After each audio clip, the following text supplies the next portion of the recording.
Hi friends, welcome to Khadija with channel. இன்றைக்கி எங்கள் வீட்டில் ரொம்ப சுவையான பச்சை பயிறு கூட்டு செய்ய போகிறேன். ரொம்ப டேஸ்ட்டாக இருக்கும். இந்த மாதிரி நீங்கள் ஒருக்கா செஞ்சு பாருங்கள். இதுக்கு என்னென்ன பொருட்கள் தேவைங்கிறத நான் இப்போ உங்ககிட்ட காமிக்கிறேன். பச்சை பயிறு கூட்டுக்கு தேவையான பொருள்கள் பார்த்திங்கன்னா தெரியுதா? பச்சை பயிறு கூட்டுக்கு தேவையான பொருள், பச்சை பயிர் நான் பாயில் பண்ணி வச்சுட்டேங்க. முன்னாடியே பாயில் பண்ணி வச்சாச்சு. உப்பு போட்டு பாயில் பண்ணி வச்சுருக்கேன். கொஞ்சமாக தான் உப்பு போடுவேன், நிறைய போட மாட்டேன். தேவைப்படும் போது பார்த்து போட்டுக்கலான்னு. அதுக்கப்புறம் பார்த்திங்கன்னா வெங்காயம், பச்சை மிளகா, பூண்டு இடித்து போடுங்க, கருவேப்பிலை போடுங்க, தக்காளி போடுங்க. அப்புறம் கொஞ்சம் டேஸ்ட்டுக்காக சின்ன வெங்காயம் சேர்க்குறேன். ஓகேங்களா? சின்ன வெங்காயம் சேர்க்குறேன். அதுக்கப்புறம் இதோட தாளிக்கிறதுக்கு என்ன செய்யணும்னா சீரகம் சேருங்க. சீரகம் போட்டுட்டு அப்புறம் ஆஸ் யூஷுவல் நம்ம பயன்படுத்துகிற மிளகாத்தூள், மஞ்சத்தூள், கொத்தமல்லி தூள் போட்டுக்கோங்க காரத்துக்கு தகுந்த மாதிரி. கடைசியாக இறக்கும் போது என்ன செய்யணும்னா நான் நெய் ஊற்றுவேன் ஃப்ரெண்ட்ஸ். நெய் ஊற்றி செய்வேன். நெய் கடைசியாக இறக்கும் போது ஒரு கரண்டி எடுத்து நீங்கள் நெய்யை ஊற்றி செஞ்சு பாருங்களேன். ரொம்ப டேஸ்ட்டாக இருக்கும். அப்படியே வாசனையாக இருக்கும். சாம்பார் சாதத்துக்கு சும்மா கூட நீங்கள் போட்டு சாப்பாட்டில் பெரட்டி சாப்பிட்டுட்டு ஒரு வத்தல் கூட நீங்கள் வச்சு சாப்பிட்டுக்கலாம். அவ்வளோ டேஸ்ட்டாக இருக்கும். ஹாய் ஃப்ரெண்ட்ஸ், இப்போ பச்சை பயிறு கூட்டு எப்படி செய்கிறதுன்னு பார்க்க போகிறீங்க. பச்சை பயிறு கூட்டுக்கு நம்ம தேங்காய் எண்ணெயிலையும் செய்யலாம், நம்ம நல்லெண்ணெயிலையும் செய்யலாம். நான் தேங்காய் எண்ணெயில் செய்யலை. ஏன் செய்யலைன்னா பாப்பாவுக்கு பிடிக்குமான்னு எனக்கு தெரியல. அதனால் ஆஸ் யூஷுவல் உள்ள நல்லெண்ணெயிலையே நான் செய்கிறேன். ஒரு தடவை செஞ்சேன், அவள் பாப்பா வாயில் வைக்க மாட்டேன்ட்டா. அதனால் நான் நல்லெண்ணெயில் தான் செய்கிறேன். 2 கரண்டி எண்ணெய் ஊற்றிக்கோங்க. இதுக்கு என்னென்ன சேர்க்கணும்னு பார்த்துக்கோங்க. இது ரொம்ப சூப்பராக இருக்கும். சிம்மில் வச்சுக்கலாம், கருகிடும். கொஞ்சோண்டு கடுகு உளுந்து நான் ஒன்றா தான் சேர்த்து வச்சுருப்பேன், அதனால அப்படியே போட்டுக்கிறேன். அப்புறம் இதுக்கு ரொம்ப முக்கியமாக தேவை சீரகம் கொஞ்சம் போட்டுக்கோங்க. பூண்டு எல்லாமே நான் சிம்மில் தான் ஃப்ரெண்ட்ஸ் வச்சு செய்கிறேன், இல்லாட்டி கருகி போயிடும். பூண்டு இடித்து வச்சுருக்கேன் அதுக்கப்புறம் கருவேப்பிலை. இந்த பச்சை பயிறு கூட்டு நீங்களும் ஒரு தடவை செஞ்சு பாருங்கள், ரொம்ப டேஸ்ட்டாக இருக்கும். நான் சின்ன வெங்காயமும் போடுறேன், பெரிய வெங்காயமும் போடுறேன். சின்ன வெங்காயம் நீளமாக நறுக்கிக்கிட்டேன், பெரிய வெங்காயத்தை குறுக்கு வாக்கில் குட்டியாக நறுக்கிக்கிட்டேன். வெங்காயம் இதுக்கு நிறையா இருந்தால் ரொம்ப டேஸ்டியாக இருக்கும், அதுக்கு தான் சொல்கிறேன்.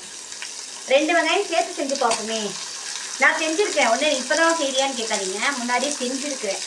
தனித்தனியாக நம்ம சின்ன வெங்காயம் மட்டும் போட்டு செஞ்சுருது, இல்லாட்டி பெரிய வெங்காயம் போட்டு செய்கிறது, அது ஒரு டேஸ்ட் இருக்கும். இந்த 2 வெங்காயமும் சேர்த்து செய்யும் போது இன்னும் ரொம்ப டேஸ்ட்டாக இருக்கும். அதுக்கு தான் சேர்த்து செய்கிறேன். நான் செஞ்சு பார்த்து சாப்பிட்டுட்டு தான் நான் மறுபடியும் செஞ்சு உங்ககிட்ட காமிப்பேன், இல்லாட்டி காமிக்க மாட்டேன். இதில் வெறும் ஃப்ளேவர் பூண்டும் சீரகம் தான் இதுக்கு தேவையான ஃப்ளேவரே நம்ம போட்டுக்கிறது, அவ்வளோதான். நல்லா வதங்கட்டும். வதங்கும் போது தக்காளி குட்டியாக நறுக்கி போட்டுக்கோங்க. பச்சை மிளகாய் ஒன்று சேர்த்து நல்லா வதக்கியாச்சுங்க. இதுக்கப்புறம் ஒவ்வொரு மசாலா தூளாக நம்ம சேர்த்துடலாம். ஓகே,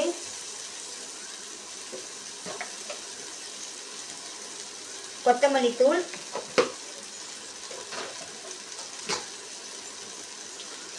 மஞ்சத்தூள், அதுக்கப்புறம் மிளகாத்தூள். நம்ம பாசிப்பருப்பு வயிற்றுக்காக தான் சாப்பிட்றோம், நல்லா இருக்கணும்னு. அதனால் மிளகாத்தூள் கொஞ்சம் கம்மியாகவே போட்டுக்கோங்க. ஏன்னா பச்சை மிளகாய் ஒன்று போட்டிருக்கோம்ல, அந்த காரமே நமக்கு போதும். ரொம்ப டேஸ்டியானது. நல்லா பரட்டி விட்டுக்கோங்க. பரட்டி விட்டுட்டு நான் இதில் அவிச்சு வச்சுருந்த தண்ணி கொஞ்சம் இருக்குது, அது அப்படியே இருட்டாப்பில் ஊற்றிடுறேன். இந்த தண்ணியே போதும், ரொம்ப தண்ணி சேர்க்க வேண்டாம். இந்த தண்ணியே எனக்கு போதும். இதை நல்லா கிளறி விட்டுட்டு கொஞ்சம் நேரம் நல்லா கொதிக்க விட்டுருங்க. கொதிச்சாதான் அந்த தக்காளி எல்லாம் மசிஞ்சு வரும், அதுக்காக சொல்கிறேன். நல்லா மசிஞ்சு வரட்டும். அதுக்கப்புறம் நம்ம பச்சை பயிரை சேர்த்துக்கலாம். இந்த பாசிப்பருப்பும் பச்சை பயிருமே எனக்கு குழப்பிடும் கொஞ்சம் நேரத்தில். அந்த பாசிப்பருப்புங்கிறது மஞ்சள் கலரில் இருக்கும், இது பச்சை பயிருங்கிறது பச்சை கலரில் தான் இருக்கும். அவ்வளோதான். இது நல்லா கொதிக்கட்டும்.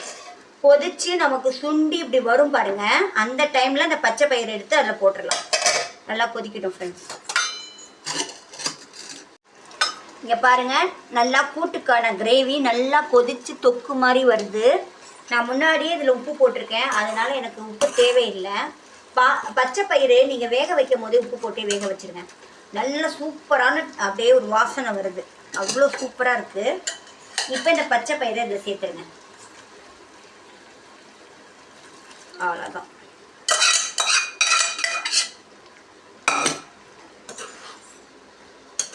இதை நீங்கள் சாதத்தில் கூட அப்படியே போட்டு பரட்டி சாப்பிட்டுக்கலாங்க, ரொம்ப டேஸ்டியாக இருக்கும்.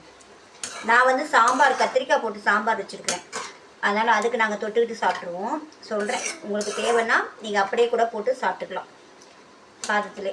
இந்த பூண்டோட சீரகம் பூண்டோட வாசனை அவ்வளோ சூப்பராக இருக்குங்க. இது நல்லா கொதிக்கட்டும்.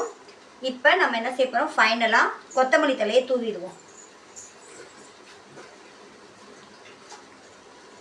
இது வெறுமனே சாப்பிடலாம் போல இருக்கு, அவ்வளோ நல்லா இருக்குங்க, வாசனையும் அவ்வளோ சூப்பராக இருக்குங்க.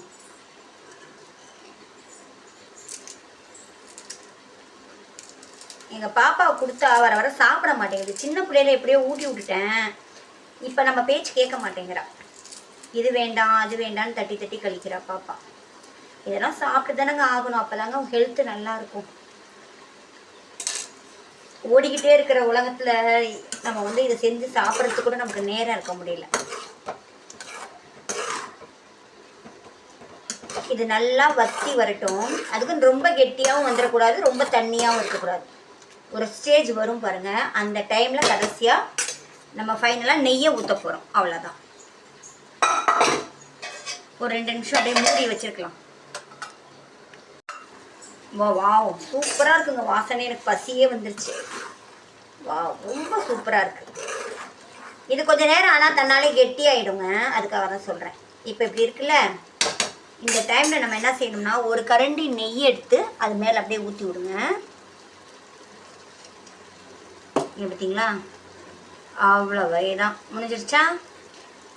அப்படியே இருக்கட்டும், அதை ஒன்றும் செய்ய வேணாம். இப்படியே வச்சு நம்ம க்ளோஸ் பண்ணிடலாம். மூடி வச்சு சிம்மில் வச்சுருங்க.